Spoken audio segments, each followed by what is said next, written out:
Hey, welcome to Diving Deep. This is Llesca, Yatusa. We're here in the building. It's a Wednesday. It's my day off, and I'm very happy because I finally got my mic situation worked out. I tried to have a podcast for you guys this week, but unfortunately, I was having technical difficulties. But that's neither here nor there. It's resolved. We're on go. So we're here today. Today is going to be day 2 of the relationship series. So manifest your dream relationship.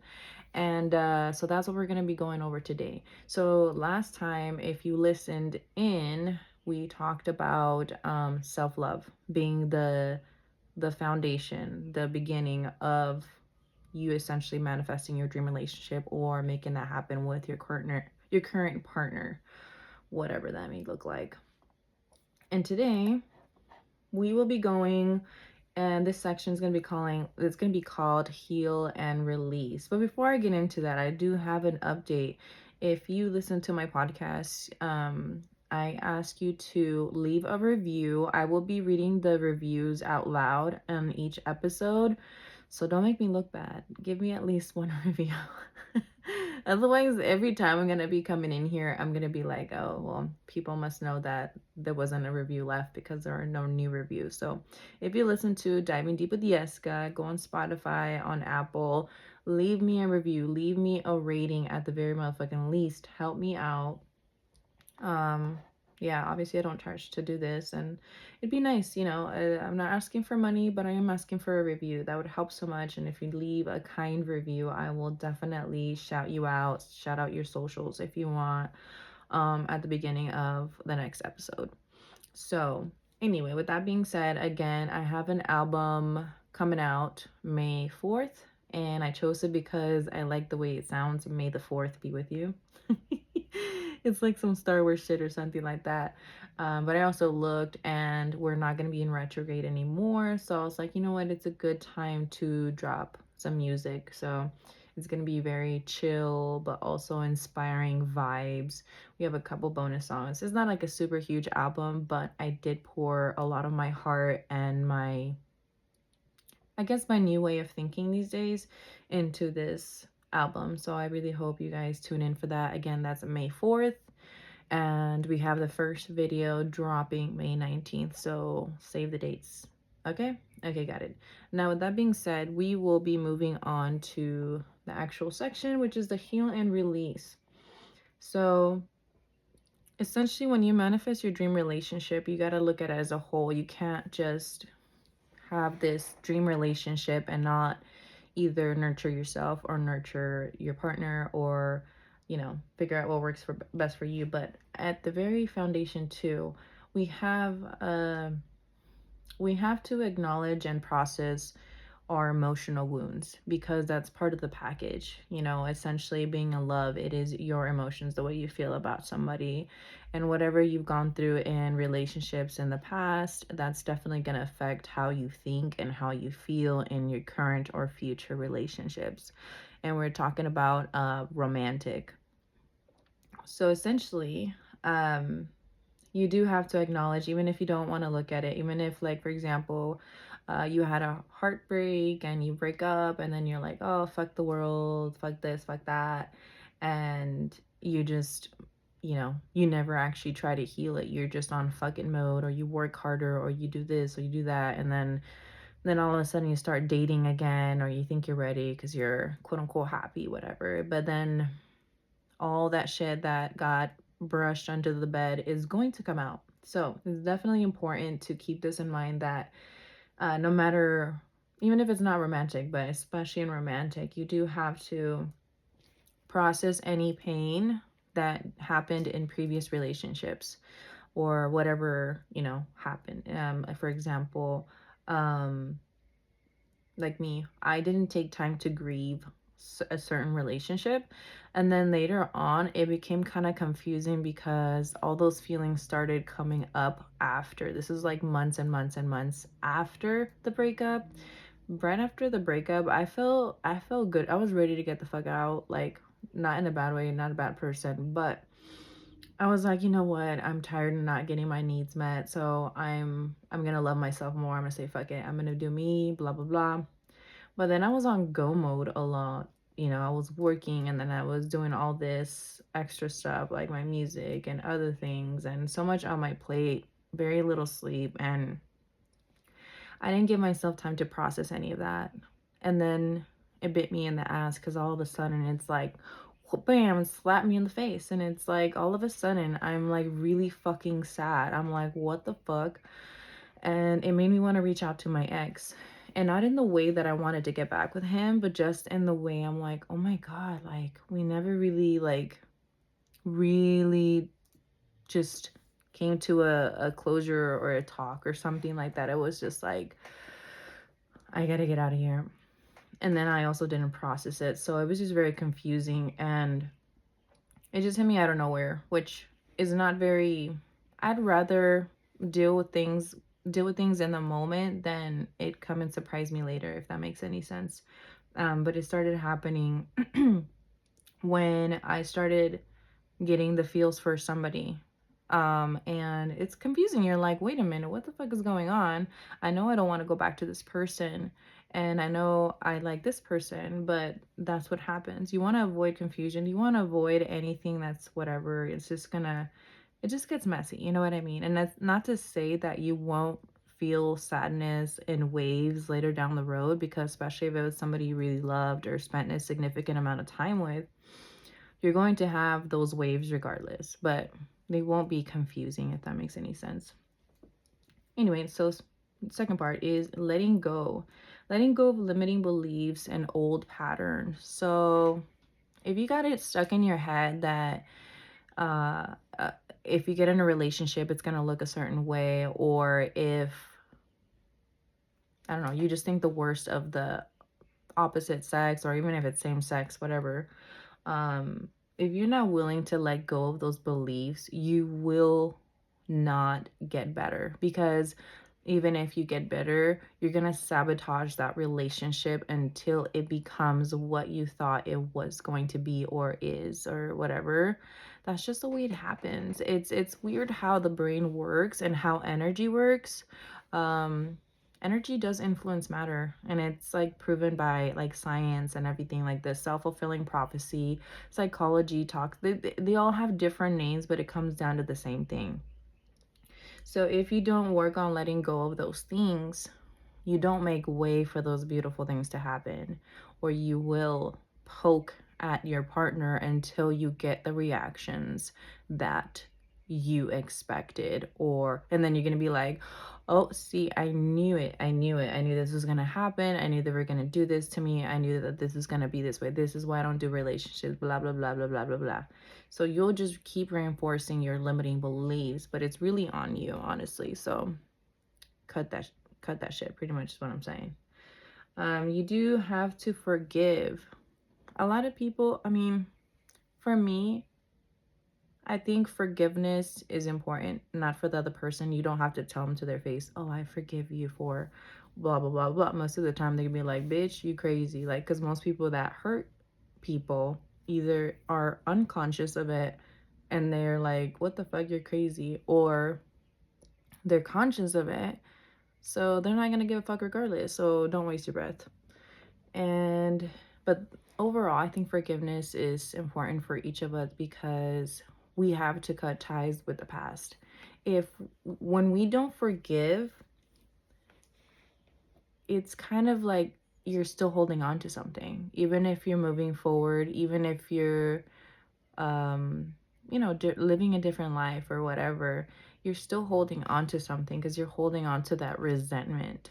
And it's okay to not forget. It's okay to be like, for example, if somebody did you dirty, you can see them in the streets. Doesn't mean that you forgave them in your heart. Doesn't mean you're going to be all nicey nice in person or be like, oh, let's go have a drink or let's go. No, it doesn't mean like anything like that.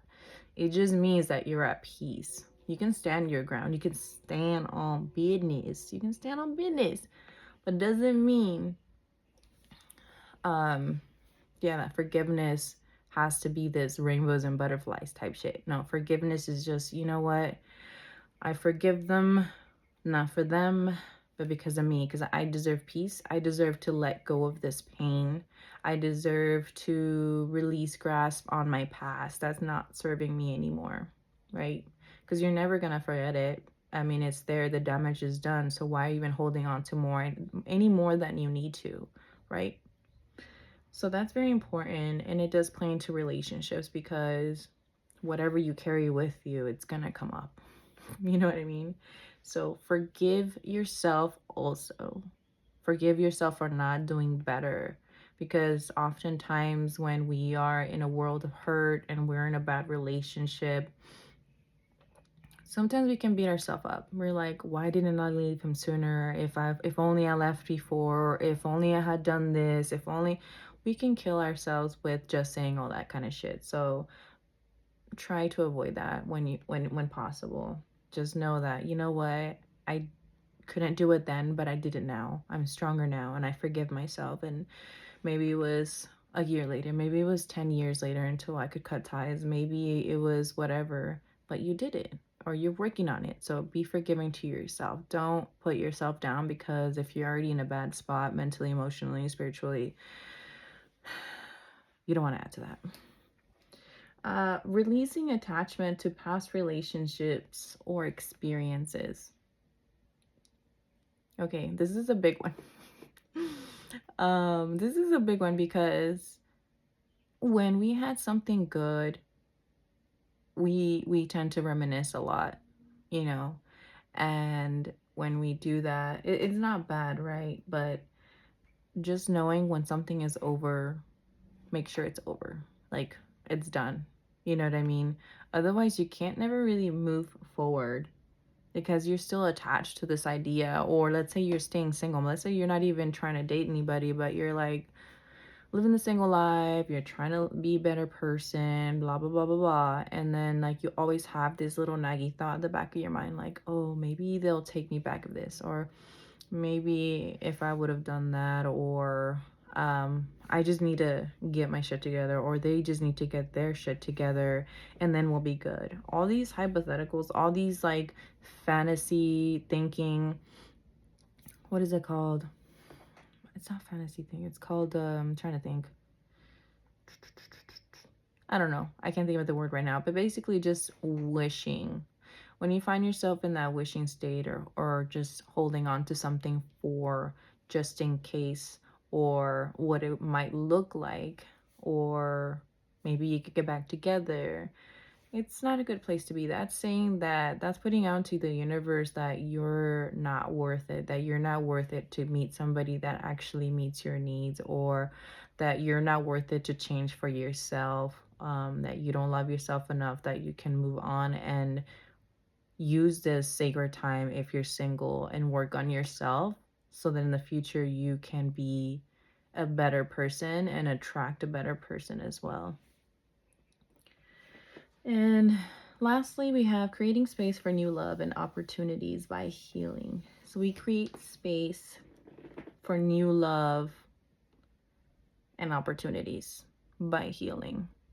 If you don't heal that, again, it comes down to the baggage. What are you holding on to? What are you not letting go of? What are you not changing and expecting a good change to happen in your life, and expecting these fucking great person to walk into your life? What are you not letting go? What are you not willing to look at or heal? Because this all has to be healed. And it doesn't mean that you wake up one day and you're like, oh, I'm healed, I'm great, I'm ready to start a relationship. No, you're still going to do healing for the rest of your life.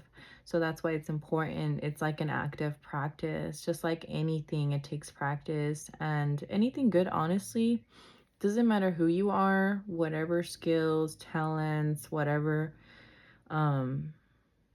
it needs to be kept in practice to be great, to be good. And then it comes down to the same, like, we're humans, we experience different things every day, so there's always something that we can look at. And it doesn't mean that we're not, how to say it,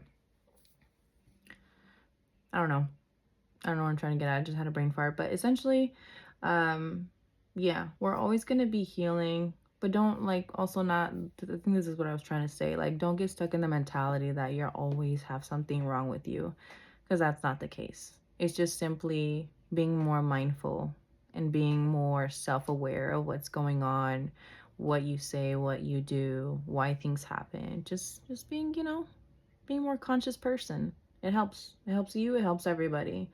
So pretty much that's the end of the heal and release. It's a very important piece to the foundation of attracting your dream partner, your dream relationship. It ties in with the self love. Again, with healing, healing is so important in anybody's journey. Um, yeah, it can be scary to look at the things that hurt you or trigger you. And sometimes when we're like really upset, it's like you almost get like an attitude. At least I do. I was like, I don't want to do that. Or I feel triggered. I'm like, but I just want to be fucking pissed right now. I want to be a toxica. Fuck that guy or fuck this. But you gotta put that ego to the side and know that there is gold in putting your ego to the side, putting your pride to the side, and looking at what's actually hurting, what's actually happening. Because in reality, most of the time when something happens or we're triggered or we're angry or something, is because our inner child is hurt. They don't feel seen or heard or valued or whatever. So just take a breather, take some time. Um, yeah. If you don't know where to start to, I'm going to end it here, but if you don't know where to start, I would just recommend start with hmm I started very simple. I started my first healing journey type shit with meditation. And a lot of people can't meditate or it doesn't work for them or they're just ADHD and it stresses them out just sitting still, but um for me it was that quiet. I found peace. I found peace with that meditation. I was hand in hand with my sister Nati, and this is before she became churchy because I don't want her thinking that I'm making her seem like a sinner. um, and we heard meditation. It was like a guided meditation, and it was so beautiful. It was right next to the window with the sun rising. It was a morning. We had our coffees next to each other. We were holding hands. We were cross-legged. And it felt so enlightening and so, no matter, this is during COVID, guys. And everything was crazy at the moment. I was going through a lot of shit and it felt so peaceful. So find something that helps you feel at peace, because in that space is where things come up. And in quiet, in solo time, even it doesn't always have to be solo, but like for example my sister and I, we weren't talking, we were meditating, so essentially it was like a quiet space. Okay. um Take a walk in nature. I don't know, just start questioning things. Look at your life. I would definitely say documented, because it's helped me to like look back. I'm like, whoa, like I thought that was this, or like a manifestation like I've wanted for a while and then it happened. And it helps to look back. I'm like, okay, when, like, why do I keep doing this? What does this give me? That's a good question to ask you. What does this give me? Does this help me feel seen? Is this making me feel loved, or is this making me this? Like, ask a million questions and trust me, like that'll help. So quiet or alone time, whether you want to meditate or go for a walk, start with just being able to calm your nervous system down so you're able to think clearly, because that is key in this work. You have to be in a more of a zen state of mind, because you're always on go. Our body's just in a fight response. It's not gonna save, or yeah, save energy or mental energy space for resolving anything. So that'd be probably my number one tip in this. But that's it, guys. That is it for this section of the relationship series. For next time, I will have obviously another one. I don't know how many of these there are. I think there's quite a bit, but this is number 2. So expect at least like 15, maybe 10, 15, something like that. I don't know. Stay tuned. You'll find out. And again, please do me a favor, leave a review. If you have any questions, suggestions, anything at all, feel free to DM me in any of my socials at Llesca Cristal, TikTok, Facebook, pretty much. Oh, and Instagram. I got a new Instagram again.